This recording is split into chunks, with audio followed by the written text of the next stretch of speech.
पहला मास जो था जून मास, वो मम्मा का दिन मास था, जो तपस्या की मम्मा ने और जैसा सबको चलाया उसी अनुसार हम ब्राह्मण बच्चों ने भी तपस्या की। और अभी ये जुलाई का जो मास है वो दीदी मनमोहिनी जी का है, उन्होंने शरीर छोड़ा था, तो इसीलिए दीदी जी जो है बाबा के अंग संग रहती थी। और दीदी जी की पालना भी हमको मिली है, क्योंकि दीदी जी शुरू में जब बाबा के साथ थी और हम मधुबन गए थे वहाँ पर, तो दीदी ने ही हम सब भाई बहनों की जो परिवार गया था उसकी अच्छी देखभाल की और पालना की। और दादी तो उस समय गाम देवी सेंटर पर बॉम्बे में थी और दीदी वहाँ पर थी आबू में। तो ऐसी श्रेष्ठ इतनी प्रेम भरी पालना दी, क्योंकि वो माता रूप थी दीदी, तो उनकी पालना वैसी ही थी, पर स्ट्रिक्ट भी बहुत थी, बहुत स्ट्रिक्ट थी और हर चीज़ को कायदे अनुसार करती थी। तो कायदा भी उनसे सीखा, मर्यादाएं भी उन्होंने उसी हिसाब से सिखाई।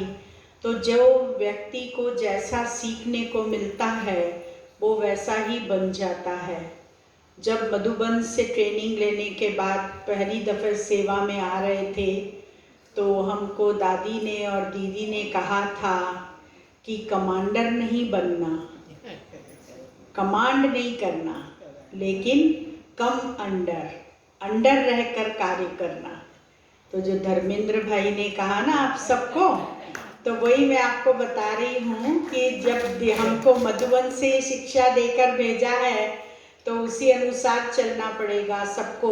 और वैसे भी दुनिया में इतनी दुख शांति है, सब तरफ त्राही त्राही उस समय भी है, तो सबको प्यार प्रेम से ही चलाना पड़ेगा। अगर आप प्यार प्रेम से नहीं चलाते हैं तो कोई भी व्यक्ति आपके अनुसार नहीं चल सकता है। तो इसीलिए स्नेह प्यार के अलावा कोई भी अपशब्द बोलना, किसी को भी आंख दिखाना, ये सब चीज़ें बाबा ने शुरू से ही धारण नहीं करने को कहा।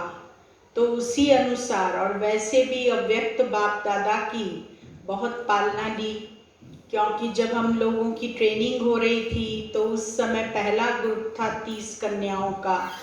तो अव्यक्त बाप दादा 5 दफ़े एक मास में आए थे हम बच्चों से मिलने के लिए, और अलग अलग समय पर अलग अलग बातें हम सबको कही, और सबको पर्सनल भी बाबा मिलता था उस समय।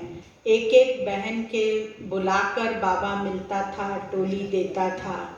तो बाबा की पालना भी, चाहे बाबा अव्यक्त हो गए, अव्यक्त होने के बाद भी बहुत पालना मिली।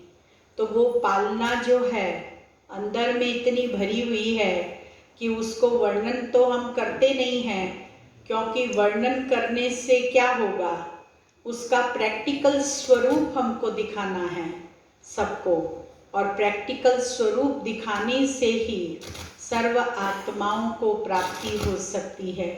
इसीलिए आप सब भाई बहन आज आए हैं जन्मदिन मनाने।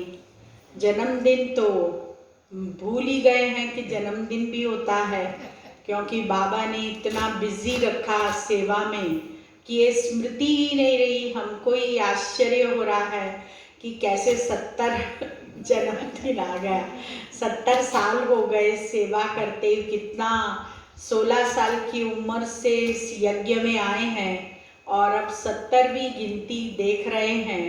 तो बाबा अपनी सेवाएं बच्चों से लेते हैं, और जितना हम बिजी रहते हैं उतना ही अच्छा रहता है, चाहे वो स्थूल कारोबार है या चाहे ज्ञान का कारोबार है, कैसा भी कारोबार है, उसके अंदर हमको हमेशा अपने को बिजी रहना चाहिए। प्रोग्राम करो, योग की स्थिति बनाओ, ज्ञान योग की स्टडी करो, क्योंकि हर प्रकार के मनुष्य आते हैं, उन सबको हमें क्या उत्तर देना है, क्या बात करनी है, सब बाबा ने प्रैक्टिकल में सिखाया है।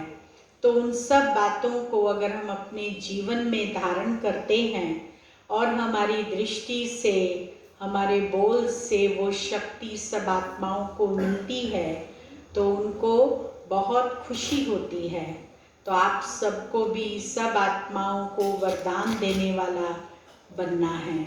उसके लिए जितना बाबा की याद में रहेंगे उतना ही अच्छा है। और अभी योग भट्टी तो करिए, क्योंकि आप समय की रफ्तार को भी देखिए और साथ साथ परिस्थितियों को भी देखिए कि कौन सा समय अभी चल रहा है। ओम शांति। बहुत बहुत धन्यवाद दीदी जी का। बहुत बहुत बहुत ढेर सारी शुभकामनाएं। आप ऐसे ही स्वस्थ रहें और ऐसे ही हम सबके बीच में रहें। आपकी छत्र छाया में मैं